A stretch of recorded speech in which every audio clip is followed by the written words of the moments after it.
Makanan yang dicari sewaktu sungkai nanti sudah pasti pulut panggang. Kalau pulut panggang tidak lain bukan di daerah Tutong. Kita sampai daerah Tutong sudah ada. Kita bersama dengan rakan kita Nur Adina Muhammad Nasran. Assalamualaikum. Apa kabarnya Nur Adina? Waalaikumsalam warahmatullahi wabarakatuh, Dini dan juga Intan. Alhamdulillah, saya dan juga kru yang bertugas pada pagi ini dalam keadaan yang baik sahaja ya. Bagaimana pula dengan Dini dan Intan hari ini? Apa kabar? Alhamdulillah ya, kami berdua dalam keadaan baik dan juga cukup ceria ya di pagi ini. Jadi Nur Adinah ya, kita telah mengetahui bersama ya perkongsian dari rakan kita Ismarini Jali ya mengenai dengan perkara yang dirindui. Jadi kalau Nur Adinah sendiri mungkin boleh berkongsikan kepada kita ya apakah antara perkara yang dirindui apabila menjelangnya bulan Ramadan ini. Baik, kalau saya secara peribadi antara perkara yang sering saya rindui ya, yang memang banyak sebenarnya. Ada juga antara juadah-juadah yang boleh kita dapati di gerai-gerai, dan paling penting adalah masa berkumpul bersama dengan keluarga ya. Jadi kita dapat sahur bersama, sungkai bersama hinggalah melakukan salat tarawih bersama. Jadi memang di bulan Ramadan ini kita memiliki lebih banyak masa dan juga peluang untuk mengeratkan lagi tali silaturahim kita bersama dengan keluarga tercinta. Dan itulah antara perkara yang sering-sering kita rindui. Kalau juadah yang menjadi kegemaran ni, Nur Adinah, yang nyorang makanan itu mungkin akan boleh diperolehi bukan hanya di bulan Ramadan, tapi memang biasa dikongsikan. Ini kalau bulan Ramadan lain rasanya. Kalau Adinah sendiri, apa yang makanan yang mesti ada untuk sungkai? Baik, kalau saya akan lebih ingin ataupun ingin mencari kuih pancut sebenarnya. Jadi memang akan berjalan-jalan ke gerai-gerai mencari kuih pancut yang orang nyaman lah ataupun lebih banyak isinya dari kebiasaannya. Kuih pancut ini yang isinya gula Melaka, betul? Betul. Yang hijau. Yang hijau ni tapi masanya sudah diberasikan warnanya kan? Warnanya macam-macam warna kan kira-kira ini ya. Alhamdulillah. Kalau saya sendiri biasanya kalau bulan Ramadan air gelagah. Yang asli. Kalau saya air gelagah mesti ada, dan juga saya suka begidil. Begidil. Begidil. Lain macam-macam dia orang kalau belum puasa ni. Tapi itulah perlu kita ni mengawal jua ya nafsu makan kita ni ya. Kerana puasa ni selama sebulan. Jadi mungkin sehari ni ani kita susun lah. Betul. Yang paling penting je jangan makan terlampau banyak sehingga menyulitkan tadi untuk sembahyang. Itu yang kita mahu. Baiklah, tidak sabar rasanya untuk mendengarkan bahan-bahan perkongsian daripada daerah Tutong. Apa kata kita teruskan, saya Nur Adinah, silakan. Baik, terima kasih Dini dan juga Intan. Bismillahirrahmanirrahim. Assalamualaikum warahmatullahi wabarakatuh. Selamat pagi dan juga salam sejahtera Auda. Alhamdulillah bersua kita kembali hari ini dan terima kasih atas kesetiaan Auda menyaksikan Rampai Pagi menerusi lintas langsung dari daerah Tutong ya. Dan sebagai perkongsian bersama Auda, keadaan cuaca di daerah Tutong dalam keadaan yang baik dan juga amat mengizinkan pada pagi ini. Jadi diharapkan semoga segala urusan yang hendak Auda lakukan akan dipermudahkan dan juga dilancarkan selaras dengan perancangan yang Auda harapkan.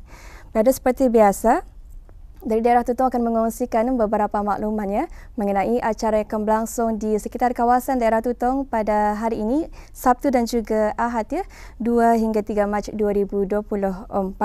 Itu akan diadakan projek upskilling 2.0 bagi para usahawan di daerah Tutong, di mana projek ini akan mengambil tempat di Dewan Serembangun Tutong. InsyaAllah akan bermula pada jam 8 pagi hingga 4.30 petang ya.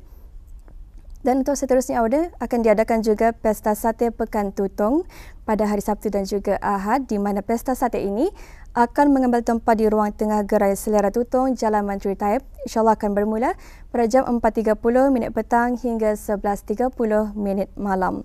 Dan seterusnya akan diadakan juga hari ini dan juga Ahad Pesta Kampung Tanjung Maya, di mana akan diadakan di Dewan Kemasyarakatan Tanjung Maya Tutong. InsyaAllah akan bermula pada jam 4 petang ya.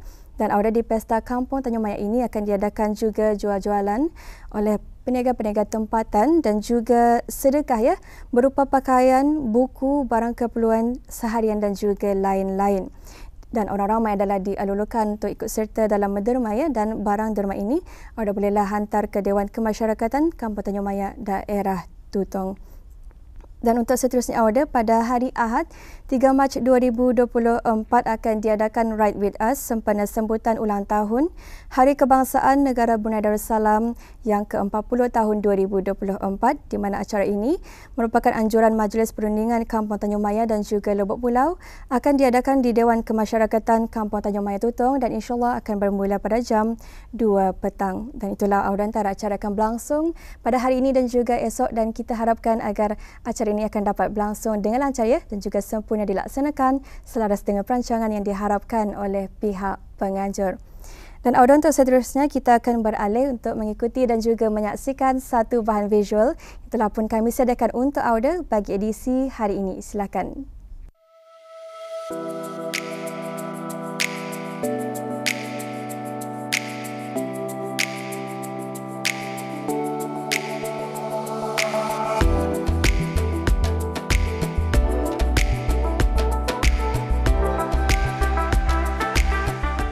Pohon kelapa sawit tersebar di berbagai negara di dunia, terutama di kawasan beriklim tropika.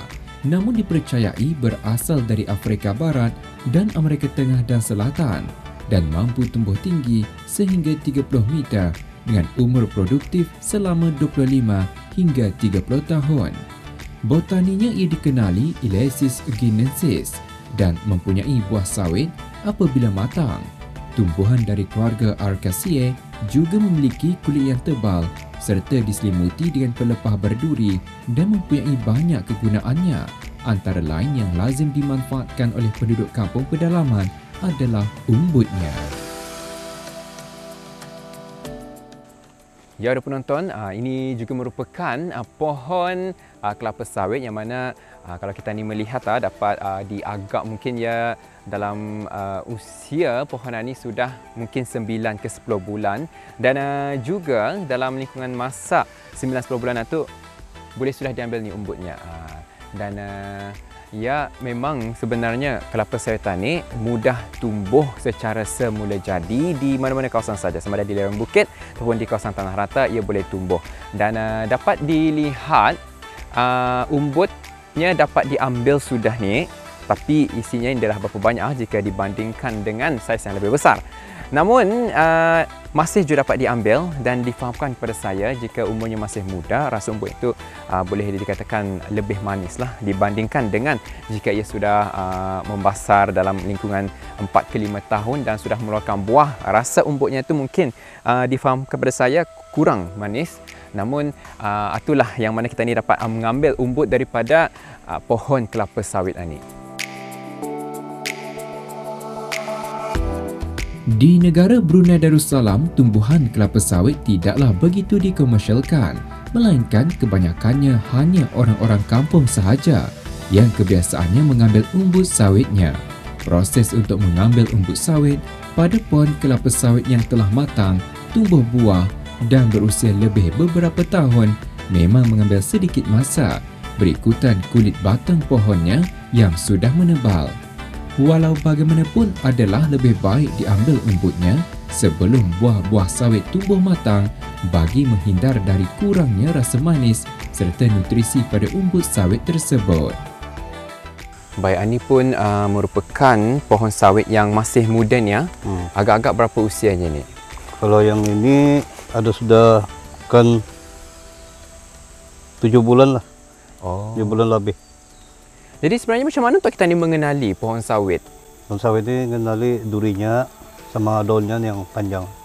Tapi kalau kita ni melihat secara lebih dekat, durinya ni sebenarnya itu tempat tumbuh daunnya benih. Tapi bila sudah dicabut macam ni, ia mudah terlepas. Itu jadinya tinggal duri. Tinggal duri. Sebab tu kita ni perlu berhati-hati kalau untuk sama ada menyentuh ataupun untuk mengambil umbutnya. Jadi kalau usia yang muda macam ni, bagaimana? Adakah ia boleh sudah diambil umbutnya? Boleh. Kalau yang basah begini pun dapat diambil juga, boleh diumbut. Tapi umbutnya dah basah damit. Ini kalau bisnes sendiri macam mana bisa kita tahu yang pohon sawitan ini pun boleh diambil umbutnya juga? Karena kalau kita ni melihat negara-negara di luar selalunya jarang mengambil umbutnya tapi lebih kepada buahnya untuk jadikan minyak.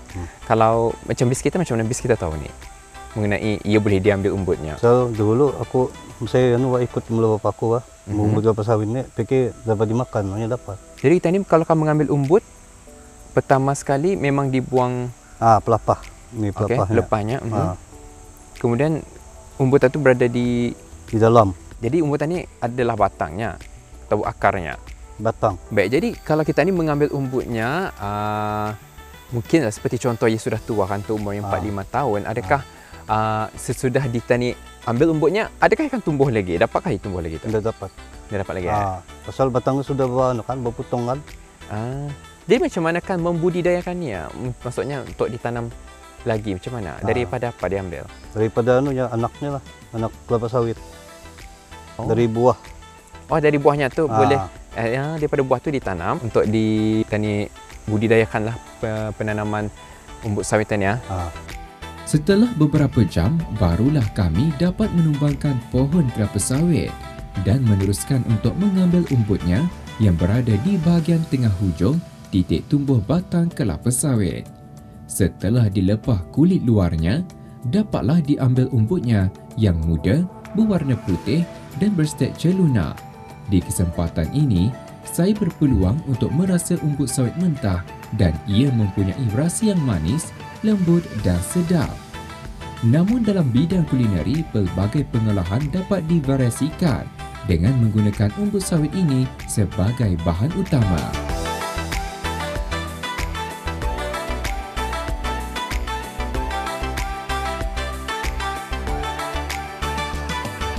Kalau saya sendiri, saya pernah memasak umbut itu macam yang orang lain masak biasa, masak sayur umbut sawit itu menggunakan santan. Boleh juga indah disantankan, tapi yang ini aku dah membuat dua masakan. Satu yang biasa orang masak, iaitu masak santan. Yang satu lagi saya membuat kerabu daripada kelapa sawit itu. Resepi yang menu pertama atau tumis biasalah, tumis bersantan, kelapa sawit masak bersantan lah. Macam biasa kita ni buat, mesti ada bawangnya, ada bahan-bahan di dalamnya. Di sini saya menyediakan ikan tahai untuk campuran, sama dengan udang kira 2 lah ia punya campurannya seharian ni. Kita ni masak santan. Manakala menu yang kedua sekarang, itu salah satu menu baru yang saya cuba sendiri, kira ia kerabu. Kita panggil kerabu kelapa sawit. Kerabu itu saya menggunakan kelapa yang disaring, udang kering yang disaring, dicampur dengan sedikit ada bawang merah di dalamnya, dicampur juga dengan limau lah untuk memaniskan supaya menjadikan yang kerabu. Juadah hidangan dari umbut sawit sering menjadi pilihan orang-orang kampung di pelbagai acara kerakyatan oleh kerana rasanya yang menyelerakan di samping mengandungi berbagai zat nutrisi yang diperlukan tubuh dan sebagai alternatif sumber karbohidrat. Demikian yang dapat dikongsikan mengenai umbut kelapa sawit.